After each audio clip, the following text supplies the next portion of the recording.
turn to page 394.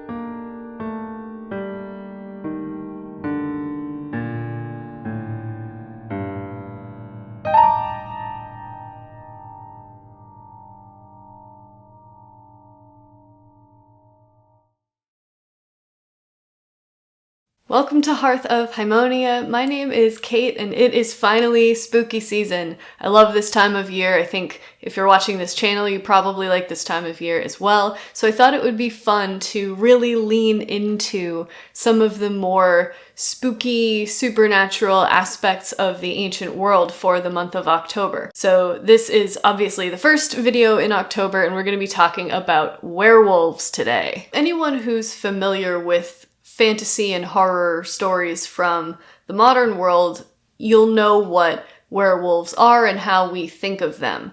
The idea that someone could turn from a human into a wolf on the full moon, typically, and cause harm to other people, not really have any control over that transformation.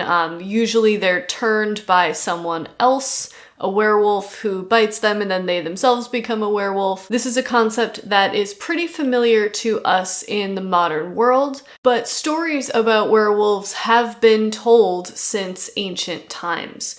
And from the ancient Mediterranean specifically, we have a number of stories of werewolf transformations and werewolf encounters, and those are going to be the subject of this video. I'll be focusing mostly on the literature, as I often do, but I wanted to start with sort of a general introduction to werewolves in antiquity, and to point out some differences between what we think of as werewolves and how they were conceived of in the ancient world. The term werewolf is an Old English term that has its roots in Germanic languages, and it just means man-wolf. The term were meant man, and then obviously wolf meant wolf, so man-wolf. The phenomenon of humans turning into wolves is called lycanthropy, and that comes from the ancient Greek terms lukos, which meant wolf, and anthropos, which meant man in the sense of human being, so like mankind. And for the philology nerds, lycanthropy is part of a larger phenomenon known as therianthropy, which also comes from ancient Greek. Instead of lukos meaning wolf, it comes from therion, which means wild animal, sort of as like a broad category. Now, there are stories from antiquity about people transforming into other animals, but the subject of this video is just going to be wolves. Our concept of what a werewolf is, namely a person that has been bitten or otherwise turned into a werewolf by another werewolf and who has no control over their transformation. They transform every month on the full moon and they wreak havoc on human society. This is a medieval concept. There are definitely roots of it from antiquity, but on the whole, this concept really is solidified in the Middle Ages. In antiquity, as we'll see when we go through the stories, werewolves are not a fully formed idea just yet. There are tidbits here and there, but on the whole, werewolves from the ancient world didn't really look too much like our understanding of werewolves. There's different reasons why someone might turn into a wolf. There's different processes by which it happens, and then when they become a wolf, the way that they act changes depending on the story. So let's walk through the texts and see what we can get out of them.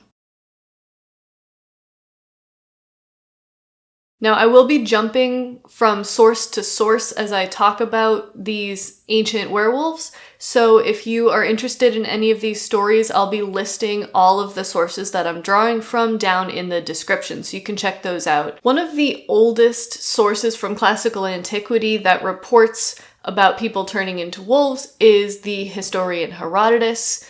who writes mostly about war and conflict, but along the way he tells all of these sort of mythological stories. He really gives us an insight into the way that ancient people thought.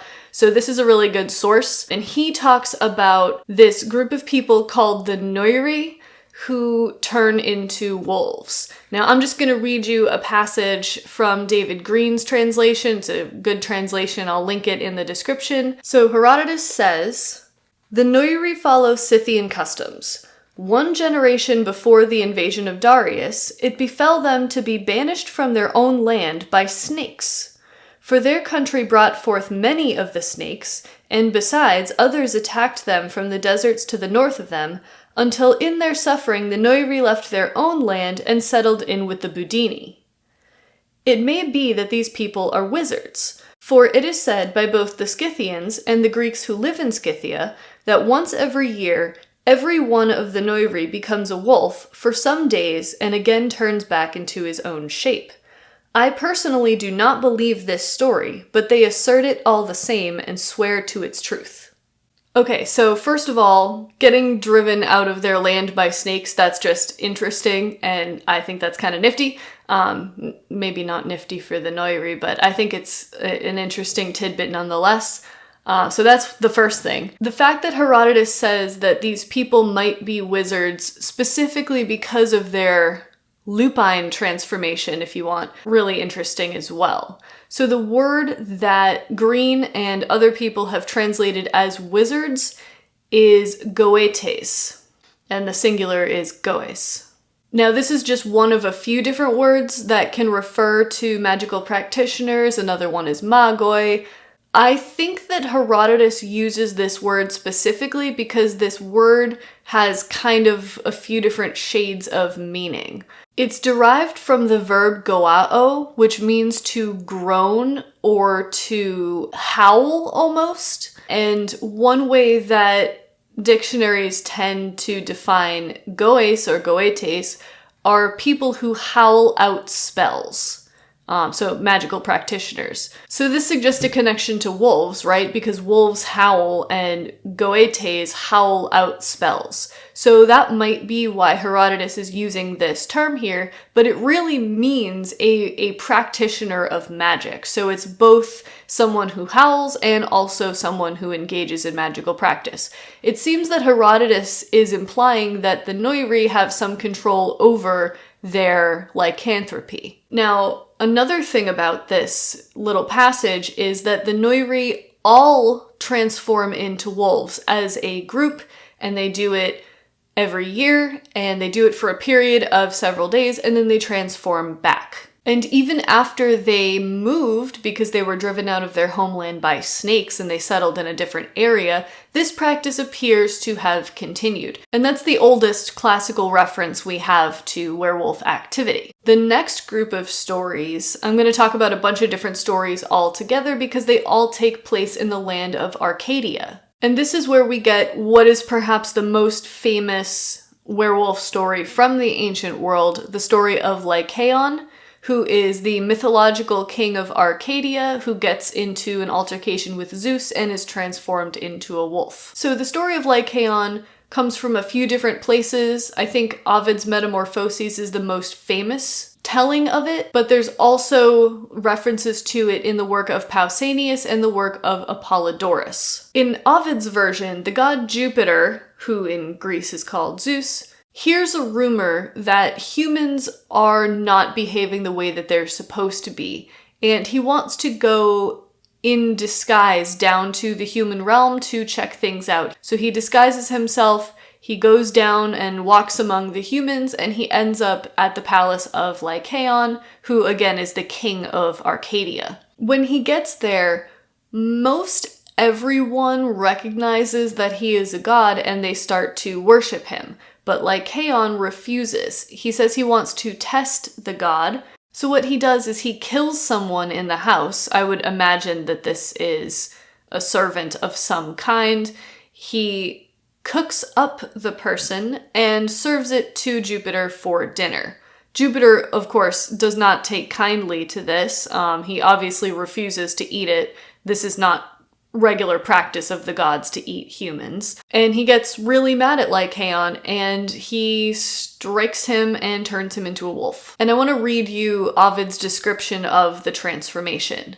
He says, "He fled in terror," so this is Lycaon, "and when he reached the silent fields, he howled and tried in vain to speak. He foamed at the mouth, and his desire for the slaughter he was accustomed to, he turned on the flocks, and even now also delights in blood. Clothes gave way to fur, arms to legs. He became a wolf, yet retained vestiges of his old form. His gray hair was the same violent expression. His eyes glowed the same image of ferocity." So even though Lycaon is fully transformed into a wolf, who just on his appearance may not immediately look like a human anymore, but his coloring is the same, and he still has the same nature. So the implication here, of course, is that Lycaon is savage and brutal, and he acts, more like a wild animal than anything else. So when he's transformed, he kind of was already halfway into the animal kingdom anyway. So that's Ovid's version. In Pausanias' version, Jupiter doesn't come down to investigate humans, but for whatever reason, Lycaon decides to offer up human sacrifice to Jupiter at a festival. Now, again, this is not a typical offering that the gods would have accepted. This is outside of the realm of what is considered appropriate. So Jupiter gets mad and he turns Lycaon into a wolf. And this is great. Pausanias says that he believes this story basically without question, because back in those times, humans and gods interacted all the time, and people were always getting transformed into different animals, so this is not really that surprising. I love his logic here, especially because there's another werewolf story that he tells that I'll talk about in a minute that he doesn't believe. Now, Apollodorus' story is a little bit closer to Ovid's. He says that Jupiter, or in his case, Zeus, because he's writing in Greek, Zeus hears that Lycaon and his 50 sons are not very good people, so he disguises himself and goes to investigate. When he arrives in Arcadia, Lycaon and his 50 sons serve him human meat, which, again, he doesn't want. He gets really mad and he strikes Lycaon and his 50 sons with his thunderbolt. And for those of you keeping track, in this story, he doesn't actually turn into a wolf at all. Lycaon is supposed to have founded the cult of Zeus Lycaeus in Arcadia. Now, this is not strictly speaking a werewolf cult. This is just a regular devotion to Zeus. So Lycaon founds this cult of Zeus Lycaeus, and it is at a feast of Zeus Lycaeus that the next story takes place. This is the other werewolf story in Pausanias' work that I talked about. He says that a boxer named Damarchus was transformed into a wolf, although strictly speaking, he says he transformed his shape into a wolf at the festival of Zeus Lycaeus. And he stayed a wolf for 9 years, and then he transformed back into a human. So for the philologists in the crowd here, the verb for transforming himself into a wolf in the first place is active, and then when he comes back and becomes a human again, that verb is in the middle voice. Now, as I hinted at earlier, Pausanias does not believe this story at all, and his logic is just chef's kiss. He says, Damarchus was a very famous boxer, and there's an inscription dedicated to Damarchus in Arcadia, and he says that there's no way that Damarchus could have transformed into a wolf for 9 years because the inscription doesn't say anything about it. So how could that be real? Don't you think it would have been on this inscription? And that's why he doesn't believe this story, which I think is just great. There's another version of this story as well. It comes from the work of Pliny the Elder, who writes the Natural Histories. Now, Pliny the Elder is much more willing to reject sort of fantastical tales than other writers from Antiquity. He is basically devoted to the scientific method. If he can't see it, then he doesn't believe it. So Pliny tells this story, although he changes the name of the guy. He says the guy was called Demaenetus, but the story largely follows Pausanias' version. And of course, he rejects it entirely.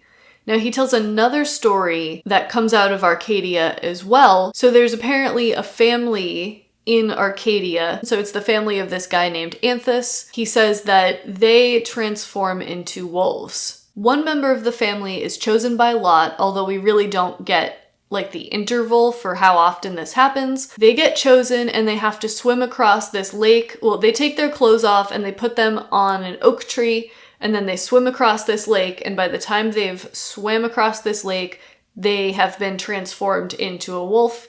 They go off into the woods for 9 years. And if they avoid all human contact for those 9 years, then when the time is up, they transform back into a human.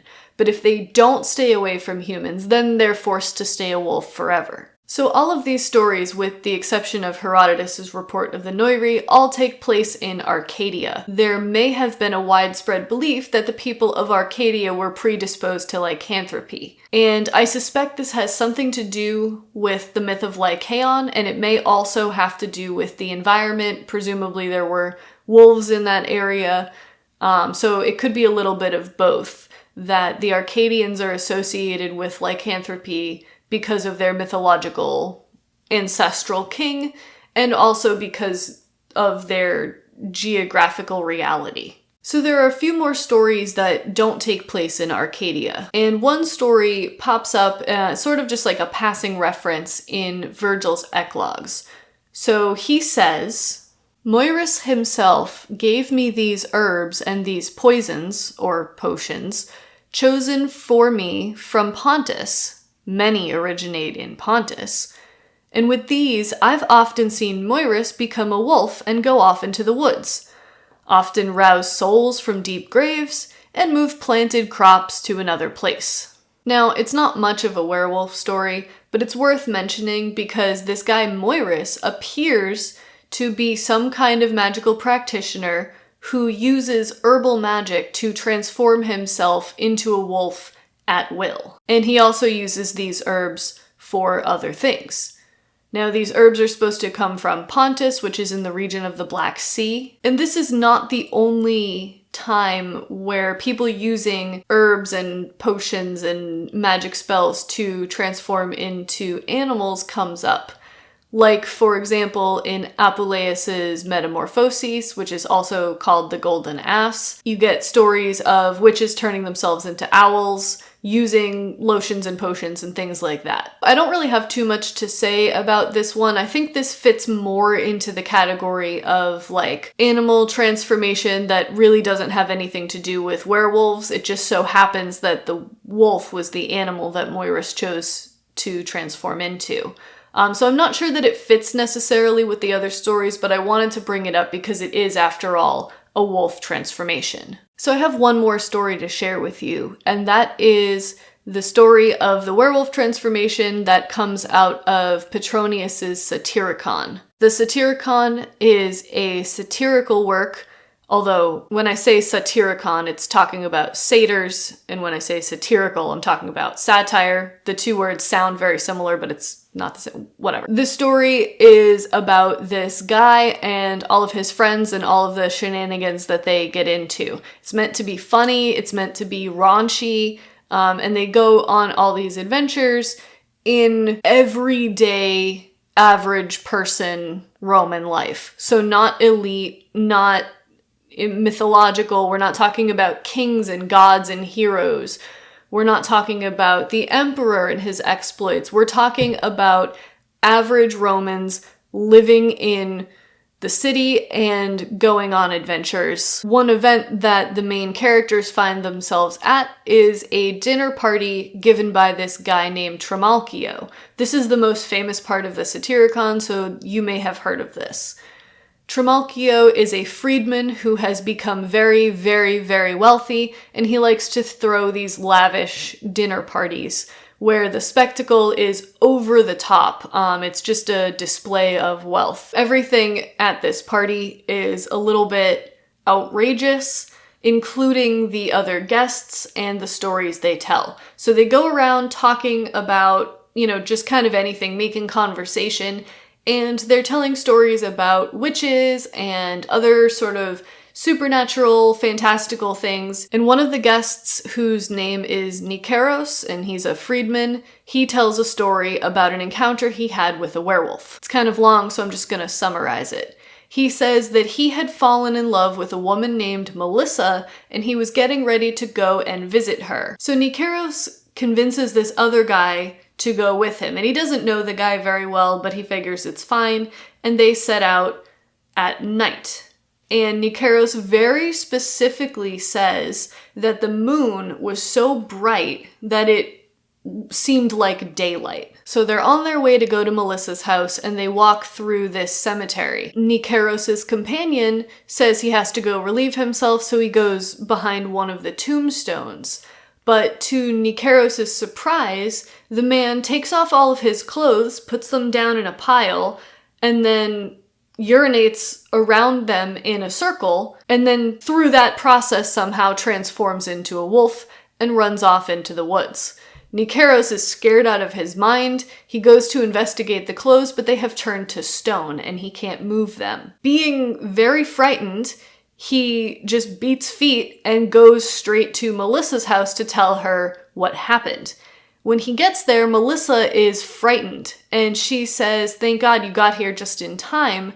A wolf came and attacked our flocks. Some of the sheep were injured, but we managed to drive off the wolf by throwing a spear at him, and it hit him in the neck." Nikeros is very shaken up by this, so he immediately goes back to his own house.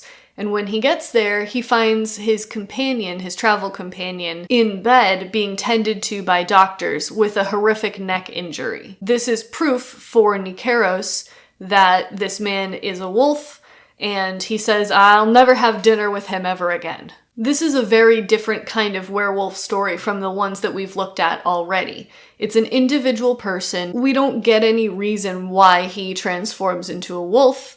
The way that he does it is not using magic herbs, he's not angering the gods, he's not getting transformed that way, but he's simply, carrying out this sort of bizarre ritual on his own. Now, this is the first reference to a full moon that we get. Now, he doesn't say it explicitly, but it's implied by how bright the moon appears in the sky that this was a full moon. Maybe this had something to do with the wolf transformation. We don't get an explicit connection. The guy turned into a wolf because it was the full moon, but this encounter happened on the full moon. So this is the first time we get that kind of association. Nikeros, the entire time he's telling this story, repeatedly says things like, "I know this sounds crazy, but trust me, this happened." He absolutely believes that this happened, and he wants his audience to as well. Even though Petronius's work is satirical and I don't really want to use it for concrete evidence of anything, it does give the sense that these types of stories were out there and they were being told at dinner parties like the one hosted by Trimalchio. The fact that there are so many stories about werewolves tells us that people believed this kind of thing. But we can also see that people didn't quite know what to make of werewolf activity yet. There's different reports about different aspects of lycanthropy, and as I keep saying, people transform for different reasons, people transform by different methods, and, the details of the story always appear to be different. And again, it's not solidified into a more coherent picture until we get into the Middle Ages.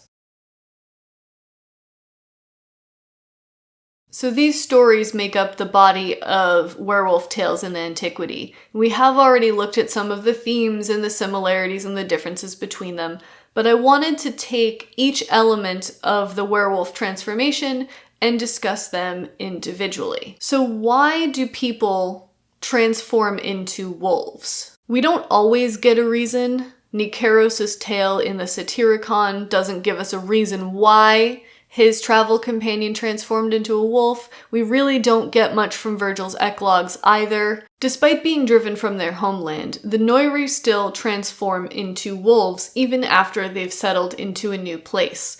which suggests that it has less to do with their location and more to do with some sort of inborn quality present in the Neuri themselves. With the Arcadian stories, on the other hand, it appears that most of those stories are related to the place of Arcadia itself. Maybe that has to do with Lycaon, maybe that has to do with the fact that there were a lot of wolves there, possibly, who knows. But in any case, the boxer, who maybe is called Damarchus, maybe is called Demaenetus, and the family of Anthus transform into wolves in the land of Arcadia. Damarchus/Demaenetus is an individual, and his transformation takes place at the festival of Zeus Lycaeus, which kind of just screams wolf anyway.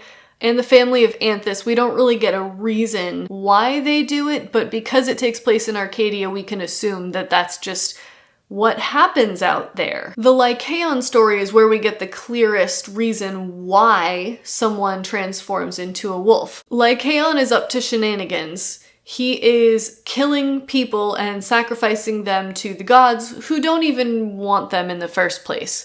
He is characterized as bloodthirsty, as, savage, and his transformation into a wolf appears to be, the way that it's told, it feels almost like Jupiter/Zeus is just sort of making the outside reflect the inside. Especially in Ovid's description, he says, he grew fur and his hands became feet and he was on all fours, but he still had the same savage and violent attitude and appearance. Not appearance in the sense of the way that he looked, but appearance in the sense of his expression. You could see in his eyes that he was thirsty for blood. But of course, wolves don't typically eat humans, so when he becomes a wolf, instead of attacking humans like he normally would have, he turned his attention to the flocks of sheep.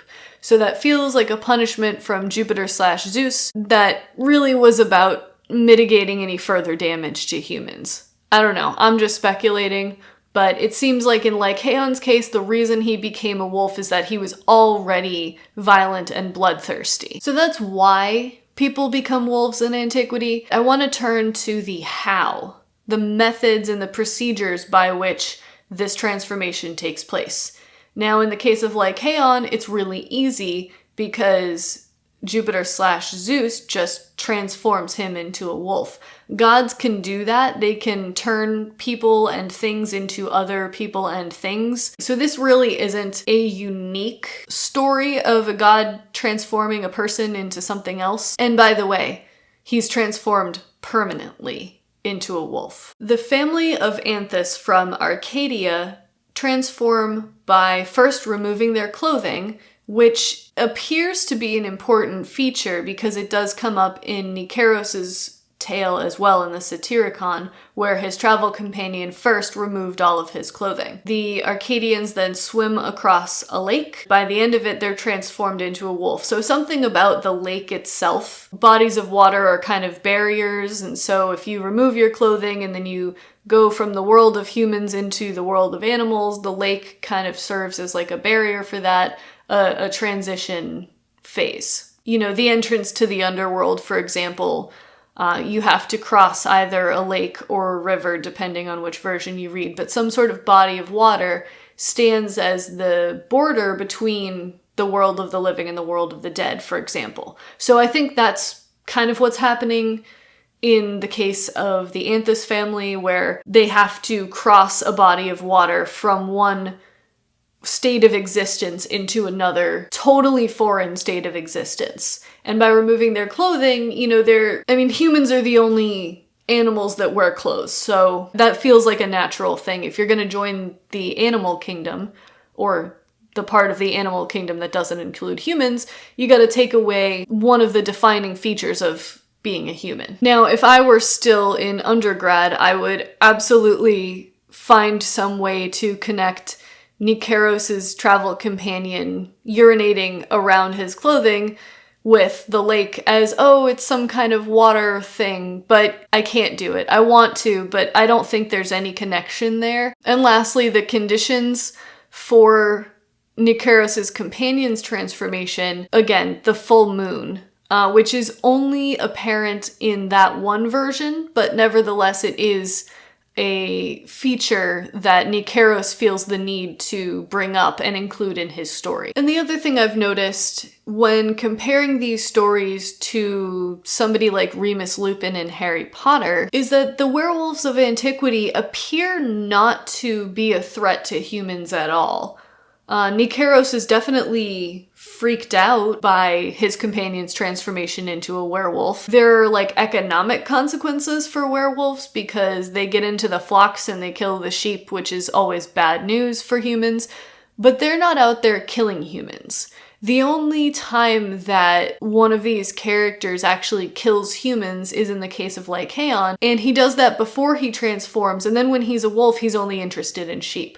So in a sense, that's kind of an improvement if you think about it. But that's just not the case in stories like talking about Remus Lupin. When he transforms into a wolf, I mean, I think they said something in the movies about, they'll kill their own best friend once they've turned. They don't care because they don't know who they are anymore. So they lose their sort of capacity for compassion and recognition of other humans and things like that. So they do actually attack and in some cases kill other humans. But that's not the case with the werewolves of antiquity. So I just thought that was interesting and worth noting as we finish up here.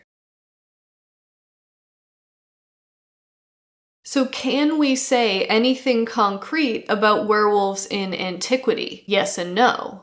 We can say that werewolf stories were a part of the mythological and supernatural landscape of the ancient world, that a lot of people must have known these stories and been talking about them, and that on a few occasions they were written down for us to have now. But everyone had their own idea about what a werewolf is, why and how they become a wolf, and then what happens once that transformation takes place. So I hope you enjoyed this discussion of werewolves. If you did, you can let me know by liking this video and leaving a comment if there's anything that stuck out to you or if you have any information, if I missed anything, the usual. And if you like this kind of content and you want to see more discussions about the supernatural landscape of antiquity, then you can go ahead and subscribe to my channel.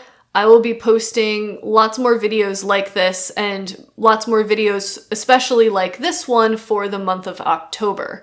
So I hope you enjoyed this video. Thank you so much for watching. I really appreciate you, and I will see you next time.